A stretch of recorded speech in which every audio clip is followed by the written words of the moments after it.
Salve, salve, manutencistas! Tudo bem com vocês? Sejam muito bem-vindos ao Manutencast, o primeiro e mais completo podcast de manutenção predial. E como você sabe, toda semana tem um convidado especial aqui pra gente poder falar de um assunto relacionado a esse nosso universo. E hoje a gente vai falar sobre manutenção de gigantes, cara. O nosso entrevistado, a gente tá batendo um papo aqui. Eu já contei mais de 1000 sites que esse cara cuida, velho, de manutenção. Então vai ser um bate-papo incrível. Antes de começar, gostaria de agradecer o Síndico Lab e falar se você está procurando emprego, a Temon Serviço está contratando. Toda segunda-feira na rua Carlo Carr, eles abrem um processo seletivo e tem o contato aqui embaixo também. Clica aqui e vai lá falar com os caras. E aí, Elaine, parrudo o negócio, meu? Hoje vai ser parrudo, até porque vamos falar de gigantes, né? É grandes prédios, grandes indústrias. Como que será que dá manutenção nisso? Como gerencia tudo isso, né? Tem que ter uma boa gestão. O cara tem cabelo ainda, meu. O cara tem cabelo, não sei por quanto tempo mais dura. Eu creio que não muito mais, só que deve ter uma boa gestão. O primeiro reflexo é começar a ficar branco, né? Depois já começa a cair. Já. Eu acho que a gestão dele tá muito eficiente, senão não conseguiria dar conta de tantos prédios assim, né, Felipe? E com cabelo, eu vou bater na tecla. A gente vai tentando. Sanches, irmão, obrigado, velho. Obrigado por estar aqui. Vamos fazer esse bate-papo. Você viu que o negócio é... Não, hoje tá... monstro, hein, meu? Vou me apoderar das suas palavras. Animal, né? Animal, Animal. Velho. Animal. Não é pra qualquer um cuidar de tantos sites, ter essa responsabilidade. E além disso, né, com toda certeza, uma gestão extremamente eficiente. Brutal. E hoje o convidado, velho. O convidado ilustre é amigo, irmão, brother, há muito tempo. A gente já fez alguns serviços juntos já. Diego, obrigado, cara. Obrigado a você aí, Felipe. A gente... fica muito lisonjeado de poder participar de vocês, acompanhar o crescimento de vocês, assim, a importância que vocês têm dentro do mercado de manutenção, de dar uma atenção, um viés mais moderno para esse tipo de negócio. Então, assim, essa penetração e esse conhecimento pulverizado, ele é muito importante para o mercado. Então, esse entendimento faz pra gente até ajuda, no final das contas, para pulverizar o conhecimento e a importância desse negócio. Né? Essa é a nossa proposta, cara. A ideia é democratizar a manutenção, levar o conhecimento técnico para leigos e dar a devida importância para esse nosso setor que sempre foi ali do subsolo, ficou sempre guardadinho, ninguém nunca olhou para manutenção. E sem a gente, os prédios não funcionam, cara. Não funciona. E também, sem a manutenção, é o que as pessoas estão vendo hoje. Vários acidentes acontecendo, que podem ser evitados. E aí sim que agora as pessoas olham, peraí, mas agora precisa então cuidar? Porque é uma cultura que não é disseminada, que é a cultura de manter. As pessoas, elas constroem, mas depois de pronto, cadê a manutenção? Então isso que a gente vai falar hoje. E de gigantes, né? Gigante. E isso aplicado em... grande escala. Grande escala, larguíssima. Como que começa isso, cara? Como é que faz pra cuidar de tudo isso? Eu acho que hoje um dos principais fatores é a gente entender a necessidade do nosso cliente aí, né? Entender como é que funciona o negócio dele. Porque o business dele está atrelado a algo que não está relacionado com o nosso. Então, o nosso negócio é cuidar dos empreendimentos, manter a infraestrutura dele em funcionamento, para que o business dele aconteça. Então, às vezes, e a grande maioria, do lado de lá, a equipe não sabe a importância, a necessidade, as legislações pertinentes para o negócio. E a gente está ali para poder transparecer isso para eles de uma forma legal e proficiente. Então, não adianta nada a gente ter uma infraestrutura extremamente parruda, que vai se tornar extremamente caro, sendo que você não precisaria, às vezes, de tudo aquilo, né? Eu até gosto de brincar com a equipe que eu falo que não adianta você matar uma barata com uma bazuca. Entendeu? Eu acho que você está usando mais recursos do que realmente necessário, entendeu? Perfeito. E é difícil ter esse balizamento, né, cara? Exato. E aí é um dos grandes desafios, porque é importante você ser eficiente, porque você está gastando dinheiro do seu cliente. Então, a importância disso faz com que a manutenção se torne eficiente, não fique insuficiente para poder atender o necessário, mas também fique dentro de um orçamento capaz de manter toda aquela infraestrutura. Então, a grande sacada é essa. E aí, quando você tem uma pulverização de sites, de pontos, onde você, às vezes, não pode ter um recurso alocado, a dinâmica, a inteligência do negócio e a a capacidade de atendimento envolvendo SLA e importância, essa é que é a grande medição que a gente faz. Quantas pessoas a gente precisa, quais são os pontos principais, aonde elas ficarão, entendeu? Então isso é importante, a sinergia entre vários negócios, isso acaba tendo um saving de billing ali para o cliente nosso e para a parte de custos, que é muito importante no final da linha, né? E cara, quando a gente fala de grandes operações, eu acredito que isso seja complexo e você precisa ter um apuramento ali muito fino, você tem que acompanhar muito de perto isso, porque você, sei lá, quantos manutencistas você deve cuidar, você deve fazer gestão, sei lá, vou falar um número aqui, 5.000. Para você tem que estar muito próximo da operação, muito perto, entender exatamente quem são esses 5.000 postos, onde eles estão, justamente para isso, cara, para você poder entender, ficar com o foco no foco do seu cliente, demonstrar isso para ele. Mas você também não pode perder a mão aqui, né, cara? Nesses 5.000 postos deve ser. Isso é um trabalho de escalonamento, né? Você vai trabalhar desde a base até a supervisão e a gestão desse negócio. Então, você vai ter ali, às vezes, um turnover, que é natural do mercado. Acontece, entendeu? Uma reciclagem, uma preparação do time, que isso também é importante. Você ter a sua base muito sólida, para que você consiga identificar rapidamente, às vezes, um possível problema futuro. Porque é o olho do dono que engorda o boi, a gente sabe essa expressão, e é todo mundo olhando ali de uma forma eficiente para que aquilo flua de uma forma orgânica e sem problemas, né? Então, você escalonando esse time, gerindo ele de uma forma a ter supervisores, para poder ter uma visão mais macro, às vezes, do negócio, identificando uma ronda, enfim, todos esses fatores são importantes na hora da montagem do time, para que você tenha essa estrutura funcionando de forma rápida. Você vai ter um grupo de especialistas para poder, quando tiver alguma coisa mais atípica, ser trabalhada, entendeu? Então, assim, acontece N fatores, é que nem você comentou, assim, depois que entrega a obra, não fica manutenção, e eu já tive dos dois lados. Pois é, cara, você era de obra, é verdade. E eu já entreguei obras que não tinha manutenção para quando eu fiz a entrega, então, assim, geralmente, às vezes, quando a gente entregava elas, dificilmente tinha o time efetivo que ocuparia a posição de manutenção do prédio. Então, a gente às vezes fazia o handover para pessoas que... Você fazia um conhecimento do site para pessoas que não ficariam lá, porque não tinha uma estrutura montada ainda, entendeu? Isso já aconteceu em alguns casos. Perdia informação, né? Nesse caso. Sem dúvida.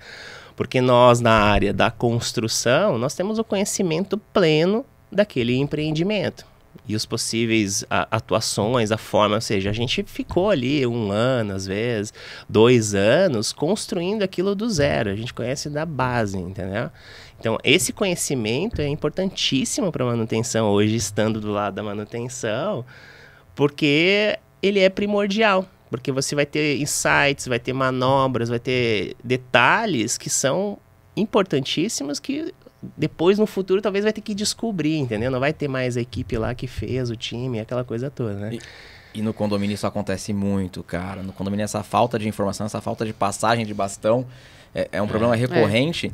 E igual você falou, turnover. Tem muito turnover. Então, talvez o primeiro manutencista recebeu o treinamento, mas quando ele passou pro segundo, não passou da maneira correta. Quando chegou no 5º, 6º, já era, a informação morreu. Eu fui uma vez pro Rio de Janeiro, eu fui atender um prédio lá que a energia caiu, o gerador entrou, mas ninguém sabia o que fazer pro gerador assumir o prédio. Ninguém sabia, o gerador tava funcionando, mas ele não assumia. Cara, eu olhava QTA, olhava tudo e ninguém conseguia identificar. Tinha um botão, olha a loucura, só a falta de informação, dentro da guarita, dentro da portaria, que você tinha que apertar aquele botão para aí sim o gerador assumir a carga do prédio. Nossa. E, cara, o gerador ficava no 3º subsolo, a portaria ficava no térreo. A falta de informação, essa falta de passagem de bastão fez o prédio ficar... Eu tive que ir pro Rio de Janeiro, cara, pra poder ir lá, olhar lá dentro, ter que apertar esse botão. E eu demorei também, não foi assim, cheguei o bonzão. Não, ainda demorei, analisei, peguei projeto e sim, cheguei até o térreo.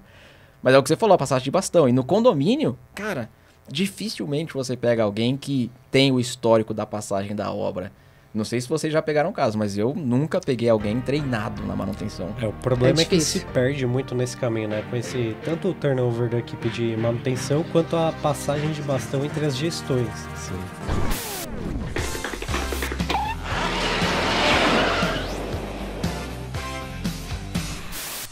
E algo que até queria comentar e verificar com você, Diego, com relação a essa padronização de processo, porque hoje, né, vocês atendem diversos tipos de clientes, desde indústrias, shoppings e afins.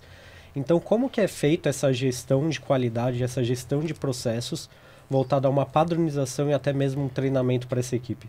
Hoje o que a gente busca para padronizar, e esse é até um trabalho que eu faço com o meu time, até um pouco por esse conhecimento de obras e tudo mais, que quando nós entregávamos a obra a gente tinha que fazer um book. Eu acho que para manutenção tem que ser a mesma coisa. Então, às vezes, a gente tem uma certa dificuldade de captar essa informação, né? Então, por isso que entra com times de especialistas para criar um book da obra, para justamente você ter uma independência de mão de obra. Ou seja, se você tiver uma equipe, você vai ter todo um roteiro do que tem que acontecer. Rotinas de operação, rotinas de manutenção. Você fazer um trabalho de plano de contingência nos sites. Se faltar energia, faz o quê? Se faltar gás, faz o quê? Enfim, tudo esses padronizações para cada site, a gente tenta criar esses books para poder fazer um handover. Então, você vai ter um líder que vai ter o conhecimento ali principal do site e a informação das manobras, dos planos de contingência está ali. Então, às vezes a gente sabe que durante a operação, no nervosismo, se você pegar um data center, se parar a energia, ou um prédio mais importante, você tem que olhar o data center. Então, assim, criar essas rotinas em consonância com a necessidade de cada cliente.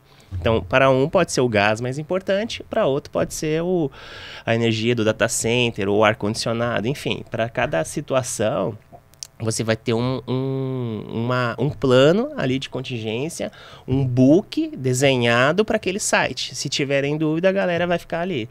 Fazer uma gestão mais holística dentro de cabines primárias, você fazer toda a identificação o máximo possível, treinamentos periódicos. Isso é importantíssimo. Então, para determinadas manobras, quando você tem uma parada de energia, esse momento ele é muito importante para a equipe se familiarizar com equipamentos elétricos. E às vezes a equipe fica com medo de manobrar, às vezes um mega QGBT ali, gerador, entendeu? Eu até hoje tenho receios. Imagina o time. Explodir. Imagina o time que tá ali, porque assim, a gente sabe que, salvo se for bem instalado, não tem riscos, né? Porque o sistema ele é autoprotetivo, mas a equipe fica com medo de apertar o botão errado. Eu acho que o principal ponto é esse daí. Então, isso aí a gente tenta fomentar o treinamento e o máximo de manobra possível. Que vai mexendo, você vai se familiarizando, você vai ficando mais tranquilo em relação a isso, né? Eu acho que recentemente a gente isso a gente também lá atrás, a gente fez muitos treinamentos por vídeo. Então, para manobra, facilita. Porque hoje a galera tá mais digital, né? Mais prática, dificilmente o povo tá olhando aí manual, essas coisas. Então, a gente tentar atingir a equipe da melhor forma possível com conhecimento rápido, importante, entendeu? E fazer todo esse trabalho de preparação do time. Eu acho que isso é o mais importante aí para a gente ter o funcionamento pleno e a organização dos equipamentos. Processos e pessoas é algo muito importante falar, porque quando a gente está falando de manutenção e gestão de gigantes, eu imagino que os indicadores analisados por vocês devem ter ali uma gestão. Eu queria saber como funciona essa gestão mais distante, porque são vários sites. E eu imagino que tenham vários ali indicadores de ponto crítico. Como que é feito isso hoje para vocês saberem? Peraí, nesse site a gente vai ter que fazer uma intervenção. E até pensando no planejamento, porque olha só, é um custo alto. Sim. Então, imagino que a verba disso, para ser planejada, precisa ser feito um estudo e uma análise do que tem que ser feito imediatamente, do que dá para segurar para ser feita uma manutenção. Você pode comentar um pouquinho como funciona nessa visão aí de grande escala? Quando a gente assume, às vezes, ou quando a gente opera num cliente com vários sites, com várias complexidades, eu acho que a gente passa por um período ali de adaptação, de identificação dos sites. A gente procura botar especialistas para verificar, entender um pouco com o time qual que é a rotina do dia a dia, entendeu? Perfeito. Então, assim, a gente ter essa identificação, porque o site ele vai falar contigo. e mais cedo ou mais tarde. Então, às vezes pode parecer um problema simples, mas ele vai te imputar um possível problemão ali. Então, eu te dar um exemplo prático como é que funciona. A gente tinha um site importante de um cliente nosso, que o ar-condicionado ele estava oscilando. A gente identificou que tinha uma oscilação de energia na região, que era mal fornecida, só que ele estava muito bem suprido com o gerador, com o PS, com tudo. Então, de certa forma, não era o problema a energia, né? Só que o ar-condicionado tinha essa oscilação. E aí a gente, fomentando, identificando isso, a gente foi lá visitar o site. Nós temos rotinas de visitar, porque às vezes você bate o olho, quem está de fora, ele enxerga muito o que melhor, quem né? está no dia a dia tá na cara. Então, o nosso cérebro, ele filtra as informações. O que se repete, ele vai tirando fora. Então, para nós, que a gente vindo de fora, a gente identifica Fica um olhar melhor. viciado, né? Exato. Então, isso é natural e, assim, a neurociência até explica isso. E aí, quando a gente foi identificar, que estava acontecendo o quê? Nós tínhamos 2 chillers grandes, que eles estavam superdimensionados para aquele site. Eles eram redundantes e o chiller ele ficava partindo frequentemente durante o dia, porque ele atingia a temperatura que ele precisava e desligava. Então, nesse caso em específico, a gente identificou 2 pontos. Era esse do chiller, que a gente tinha que ajustar ele para que ele não ficasse nesse ciclo, para ele ter um trabalho um pouco uma coisa. Aí depois aumentou um pouco melhor a carga térmica do site, começou a ficar melhor. E outro que os fan coils e a distribuição de uma forma geral, ela não estava parametrizada os inversores com retorno automático. Então toda vez que tinha um pico de energia, uma oscilação, o inversor saía fora e tinha que manualmente ir lá. Entendeu? E isso aí às vezes demorava um tempo, a equipe ia lá, porque tinha uma rotina de identificação. Então, com esse ajuste simples, que aí você identifica rápido ali no inversor, você faz o retorno automático da ventilação e o chiller ajustado, você deixa ele equilibrado para que ele não fique partindo e desligando nesse processo. Então, tinha 2 problemas. Era um site relativamente novo, que eu acho que na época não foi feito um comissionamento adequado, entendeu? E aí teve esse problema que ele é patológico ali depois durante a operação. Então, assim, muito site fala conosco, ele já dá insights, um pouco da expertise também, a gente já sabe onde é que estão os campos minados, entendeu? E a gente já identifica. E um dos principais é identificar a necessidade do cliente. Porque quando você identifica a necessidade do cliente, você vai nos pontos principais. E aí ali você vai analisar para ver se está realmente tudo certo. E aí você começa a pegar alguns gaps. Perfeito. E aí, tendo isso, você tem curto, médio e longo prazo, dependendo da necessidade de ajuste que tem que ser feito. Que brutal, hein, cara? Que brutal.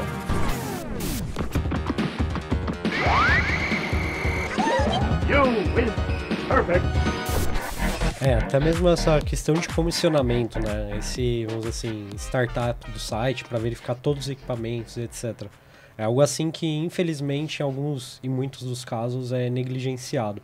Então, com relação até à expertise de vocês, ao comissionamento, não sei se vocês realizam também essa fase inicial de já estar recebendo e verificando os equipamentos, qual é essa importância que você passa para o cliente final de dever contratar essa empresa, como vocês especializados, para esse acompanhamento desde o comissionamento até mesmo a periódica e preventiva?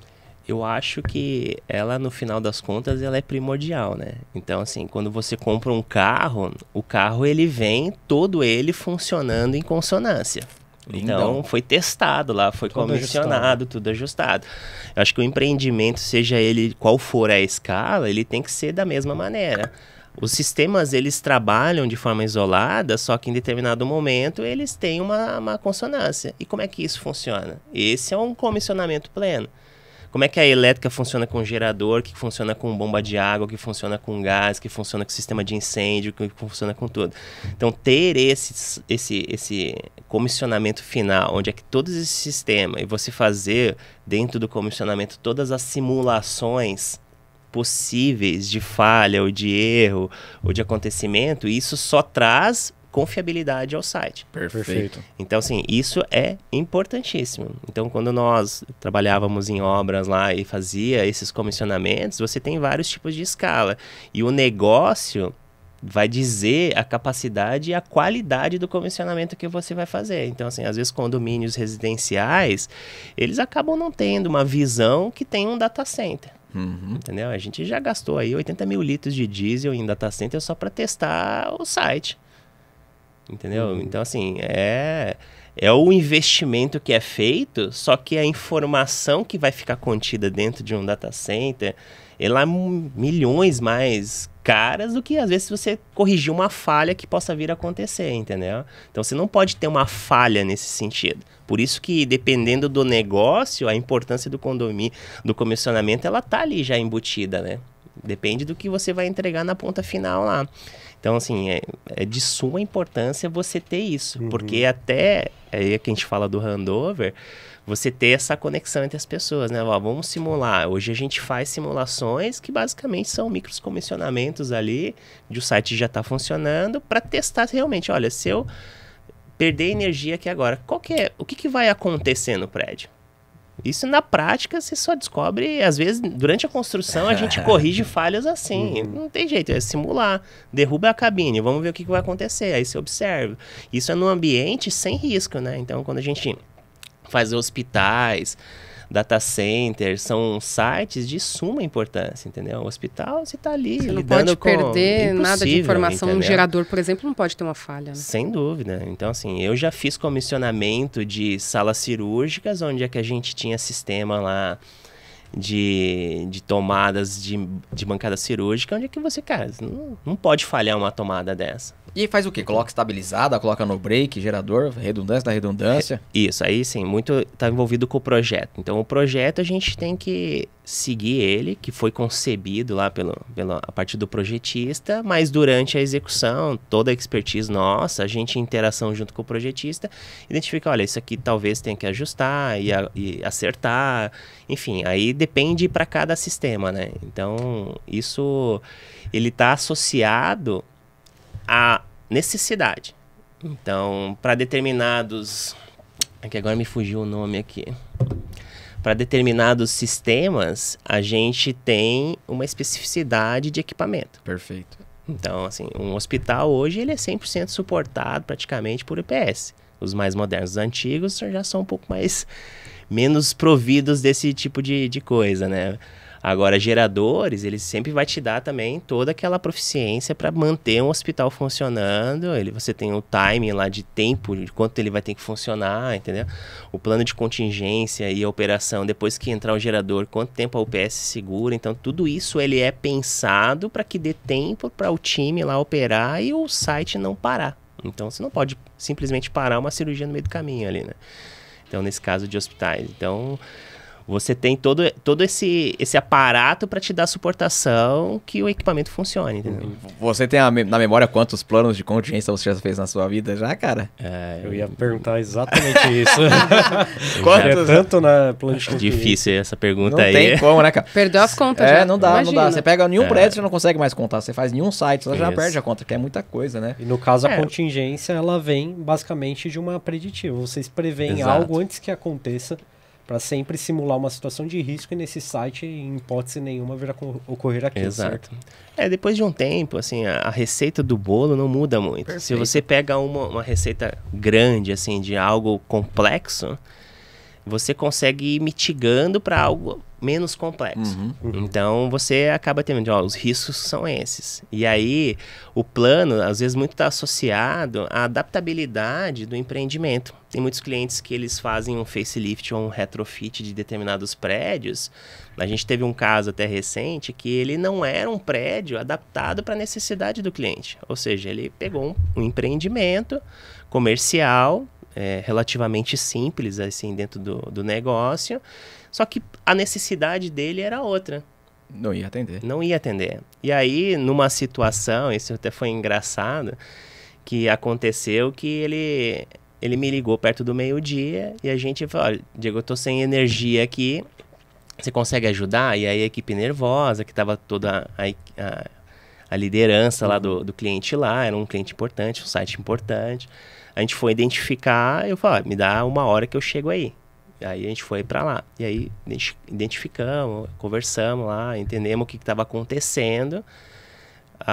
identificamos o principal problema que teve a falta de energia, que teve escalonamento, que foi basicamente um problema de comissionamento. E era um site relativamente novo, que era o quê? A gente tinha um QD lá, que ele estava com uma amperagem mais alta do que o QGBT.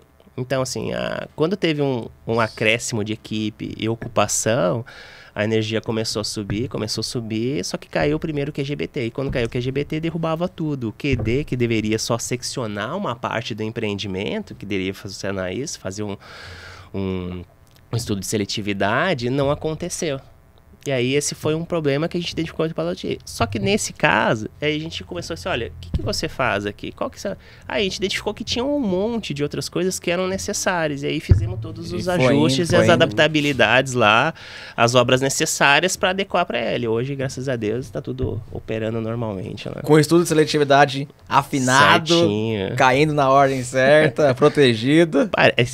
São coisas que não estão, às vezes, no nosso dia a dia de manutenção. Você fala estudo de seletividade, ninguém fala em manutenção. Não. Assim. E que isso é algo que você tem que receber pronto. Quando você entrega a obra, você vai receber isso já feito.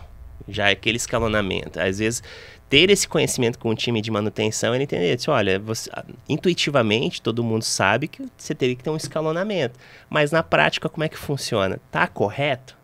E aí, às vezes, nos retrofits da vida, nos facelifts que acontecem nos empreendimentos, lajes corporativas, ninguém pensa nisso. Não. Todo mundo joga o mesmo circuito de tomada numa mesma fase, não tem balanceamento, não tem nada. Então, assim, isso para um empreendimento, às vezes, maior, ele acaba sendo muito prejudicial. Porque você carrega demais perde todo o balanceamento que foi inicialmente projetado. Né? E você começa a danificar os outros equipamentos também. Sem dúvida. Inversor, tudo vai tudo pro espaço. Eu tenho uma pergunta, eu tenho um comentário para fazer que eu acho que é bem pertinente.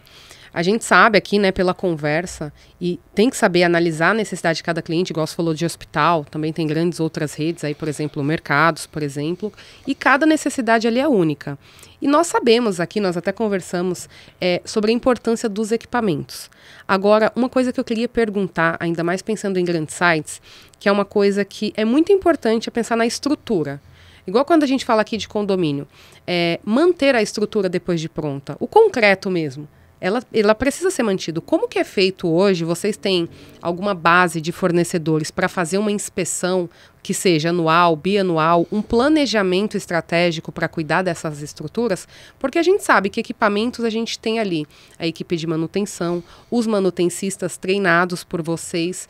Porém, o concreto, a estrutura, desde a base, telhado, a próprias vigas, a gente sabe que tem essa questão de infiltrações. Como que é feita essa questão de patologia que nós chamamos? Como que é feito esse cuidado? Vocês têm algo preventivo? Vocês têm um quadro de fornecedores para estar fazendo algo especializado? Como você comentou, trazer especialistas para cuidar do assunto. Como que é feito hoje nessas grandes redes? Isso. Para grandes redes e determinados assuntos, ninguém consegue hoje montar um time exclusivo com todas as especialidades, né? Então, hoje, nem faria sentido, nem tem a necessidade de você ter uma estrutura, porque isso refletiria em custo no final das contas, entendeu? Concordo.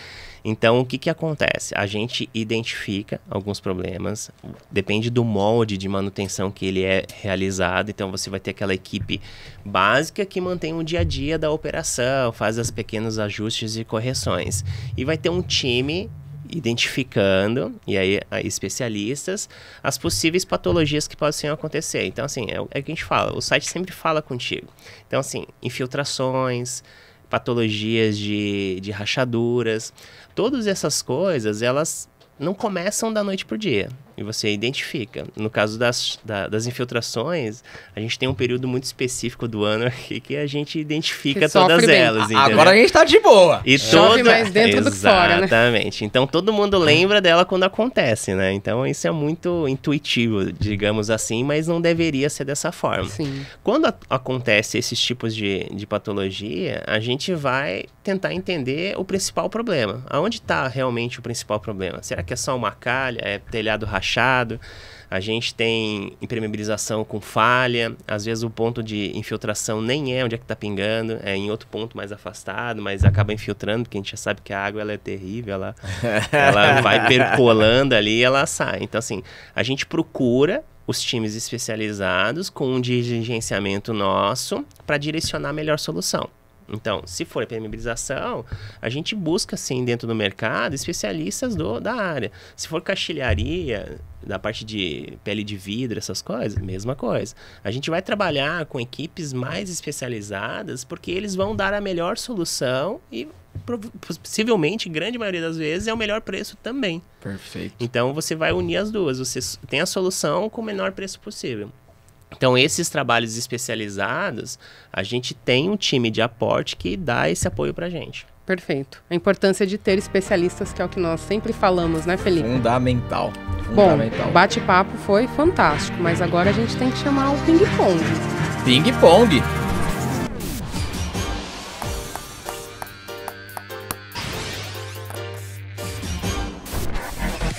Vamos lá. Mas, ó, o nosso convidado veio preparado, então eu anotei duas perguntas aqui, ó, que não estão no roteiro. Surpresa, não tá no roteiro. Vamos e eu ver já se vou dar os créditos. Essas perguntas aqui eu peguei com o nosso grande amigo Fábio Cometti. Eu vou começar aqui, vai lá puxando a Elaine, mas quando chegar em mim eu vou fazer outra pergunta. Pode a básica? Bom, então vamos com a básica enquanto ele vai pensando. E se vocês quiserem mudar, já muda. Já vou acrescentar uma. Já faz uma sua aí já. Ele tá bom, bem eu vou facilitar pra você, depois eles já vão vir com as bombas aí que você não tá pronto. Fala pra gente um livro. Eu acho que um livro recente, eu gosto muito, não está muito associada a manutenções, mas é um pouco de tecnologia, de ficção científica, que é do Michael Crichton, chama Next. É um livro que ele fala sobre... Acho que leiam, eu não vou dar um spoiler aqui para não dar... Ele é interessante. Uma Saudade do Sul. O nosso amigo é do Sul. Ah, boa. Acho que é uma bela costela de Angus, viu? É difícil de achar pra cá, viu? Colocar aqui, ó, costela de Angus. Deve ser bom, hein, cara? Deu até água na boca agora. Nossa, bicho. deu até fome.